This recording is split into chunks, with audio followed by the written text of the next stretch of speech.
আপনি কত কালো লোক দেখছেন? আমি একটা কালো লোক দেখছি।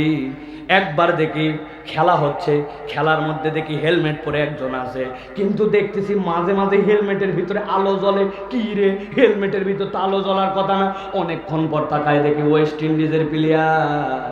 যখন মাঝে মাঝে সুইংগাম চাবায়, দাঁত বের করলে তখন আলো বের হয়, বাকি অন্ধকার। বিরাট বড়, দেখতে সুন্দর, অনেক লম্বা চওড়া মানুষ, অনেক টাকা পয়সাওয়ালা, দেখার মতো। টাকা পয়সার অভাব নাই, দুনিয়াতে দাপট, দুনিয়াতে পাওয়ার। আল্লাহ বলছেন এইগুলো একটাও লাভ নাই। ইয়াউমা লা ইয়ানফাউ মালু ওয়ালা বানুন ইল্লা মান আতাল্লাহা বিকলবিন সালিম। আল্লাহ বলছেন এই দুনিয়ার মানুষ, আমি রব্বুল আমিন তোমার জন্য বললাম, তোমার টাকা পয়সা ধন দৌলত কাজ দিবে না। কাজ দিবে কি? তোমার অন্তরটা আল্লাহর জন্য পরিশুদ্ধ হতে হবে। দুনিয়ার কেউ অন্তর আপনার পরিশুদ্ধ করতে পারে না। অন্তর পরিশুদ্ধ করতে হলে কোরআনের ডাক্তারি আপনাকে মেনে নেওয়া লাগবে। আপনি ঠিক বললেও ঠিক, না বললেও ঠিক। আমার নবীজি বলছেন, ইযা সলুহাত সলুহাল জাসাদু কুল্লু ওয়া ইযা ফাসাদাত ফাসাদাল জাসাদু কুল্লু। জেনে রাখো মানুষ, দুনিয়ায় তুমি যাই হও না কেন, তোমার অন্তর যদি ঠিক না হয়, আল্লাহর কাছে তোমার কোনো দাম নাই। আর তোমার দুনিয়ায় কিচ্ছু ঠিক নাই, কিন্তু তোমার অন্তর যদি আল্লাহর দেওয়া পদ্ধতিতে ঠিক হয়ে যায়, তুমি জান্নাতের জন্য সার্টিফিকেট পাইয়া গেছো। সুবহানাল্লাহ। আমি মাঝে মাঝে মজা করে উদাহরণ দেই। আপনি দুনিয়াতে কত লম্বা মানুষ দেখছেন? আমি একটা লম্বা মানুষ দেখছি। মক্কা শরীফে একবার তওয়াফ করতেছি, অনেক দিন আগে, 20 বছর। আমার আব্বা আমাকে বলে দিয়েছে, হারাম শরীফে ভিড় হয়, একজন আর একজনের পায়ের মধ্যে ঘুতা লাগে, একজন আর একজনের কুনি দিয়ে ঘুতা লাগে। খবরদার পিছন দিকে তাকানো যাবে না। কেউ এখানে ইচ্ছা করে কষ্ট দেয় না। তুমি যদি পিছনে তাকাও তাহলে অপর ভাই কষ্ট পাবে। আমি এইটার উপর বিরাট আমলে আছি। যেভাবে হোক এই জায়গায় কারোকে কষ্ট দিব না, কষ্ট কারোটা দিলেও নিব না। কিন্তু আমি যখন তওয়াফ করতেছি, হঠাৎ করে একজন লোক দেখে গেলে আমার গালের মধ্যে আসে। বাঙালির একটা বিরাট সমস্যা ভাই, আপনি যা করেন তা করেন, সহ্য করবে, কিন্তু দুইটা জিনিস সহ্য করতে পারে না। একটা হচ্ছে গালে থাপ্পড়, আর 2 নম্বর গেডি ধরা। গেডি ধরা বোঝেন তো ভাই? আপনার ঘাড় ধরছে কেউ, মানে ইজ্জতে লেগে গেছে, ঠিক কিনা? বেটা তুই আমার পাছায় লাত্তি মার, কিন্তু গালে মারলি কেন? আরে কথা বলেন না কেন? আমিও নিয়ত করছি, যতই লাগাক আমি তাকাবো না। কিন্তু কতক্ষণ সহ্য আর হয় না। শেষে চিন্তা করছি কিচ্ছু বলবো না, কিন্তু যেই লোকটা ঘুতা দেয় তার চেহারাটা তো অন্তত একটু দেখা দরকার। আস্তে করে ডান দিকে তাকাইছি, তাকায় দেখি কিরে লোক নাই, কিন্তু এত জোরে ঘুতাই। পরে বুঝলাম তাকায় ওনার পেট দেখা যায়। আমি এইরকম করে তাকায় দেখে ও আমার থেকে 1.5 হাত উপরে। পরে খেয়াল করে দেখলাম এই লোক তো আমারে ঘুতাই ইচ্ছা করে মারে না, ও স্বাভাবিকভাবে যখন এরকম করে হাঁটে, আমি এই বাঁটুর বাঁটু যে ওর স্বাভাবিক হাঁটাতে আমার এনে ঘুরতে লাগে।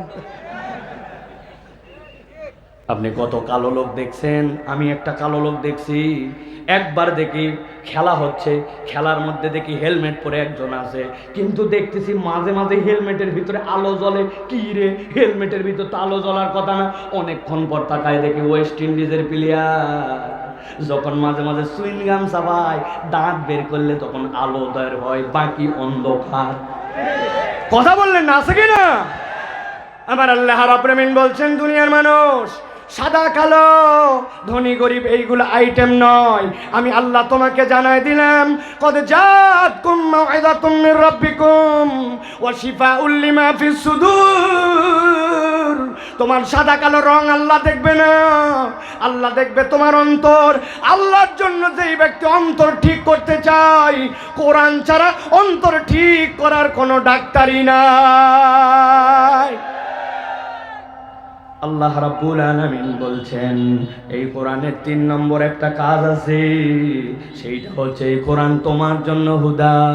হুদা মানে তোমার জন্য পথ প্রদর্শক, হুদা মানে তোমার জন্য আলো, হুদা মানে আল্লাহর পক্ষ থেকে দেওয়া তোমার জন্য গাইডেন্স। আমি আমার ভাষায় বলি, হুদা মানে আপনার আমার জন্য আলো। সুবহানাল্লাহ বলেন। কেমন আলো? আপনি মাধবপুরের রাস্তায় উঠেছেন, আপনি সিলেট হাইওয়েতে উঠেছেন, যদি দেখে থাকেন তাহলে বুঝে থাকলে আমাকে বলবেন। 3 কোণা কোণা এরকম সাইনবোর্ড আছে, রাত্রেবেলা যখন আপনার গাড়ির লাইটের হেডলাইটটা পড়ে সাথে সাথে ওইটা জল জল করে জ্বলে ওঠে, দেখছেন আপনারা? সামনে ব্রিজ, সামনে স্পিড ব্রেকার, সামনে সরু রাস্তা, এরকম করে চিহ্ন দিয়ে দিছে, আস্তে আস্তে করে ডানে যেতে হবে, বামে যেতে হবে, এরকম চিহ্ন দেওয়া থাকে, ঠিক কি না? এখন আপনি ওইটার উপরে যখন আলো পড়ছে ওইটা জ্বলে উঠে, বুঝে থাকলে বলেন তো ওর ভিতরে কি আলো থাকে?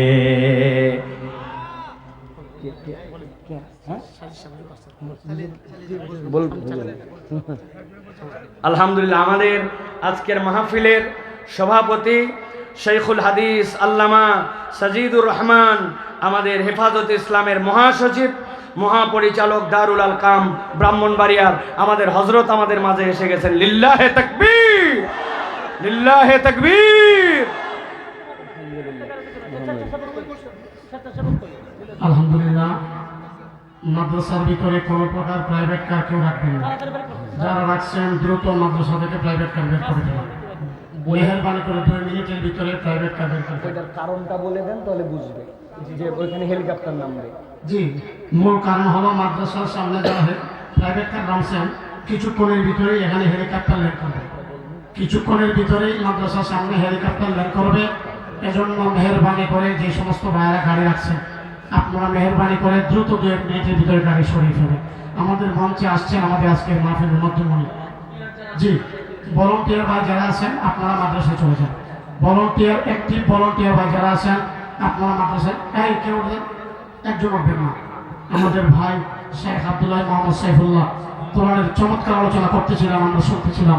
আমাদের সামনে এই মুহূর্তে উপস্থিত হয়েছেন আজকের মাহফিলের মধ্যমণি, আমাদের শের তাজ, মাতার মুকুট, উস্তাজুল উলামা, হেফাজত ইসলাম বাংলাদেশের সংগ্রামী মহাসচিব, জামে ইউনিসের সুনামধন্য শেখুল হাদিস আল হায়াতুল উলিয়া জামিয়াতুল কওমিয়ার কো-চেয়ারম্যান, দারুল আরকাম মাদ্রাসার সুনামধন্য প্রিন্সিপাল আল্লামা শেখ সাজিদ রহমান দামাত বরকাতুহু হুজুর আমাদের মঞ্চে চলে আসছেন।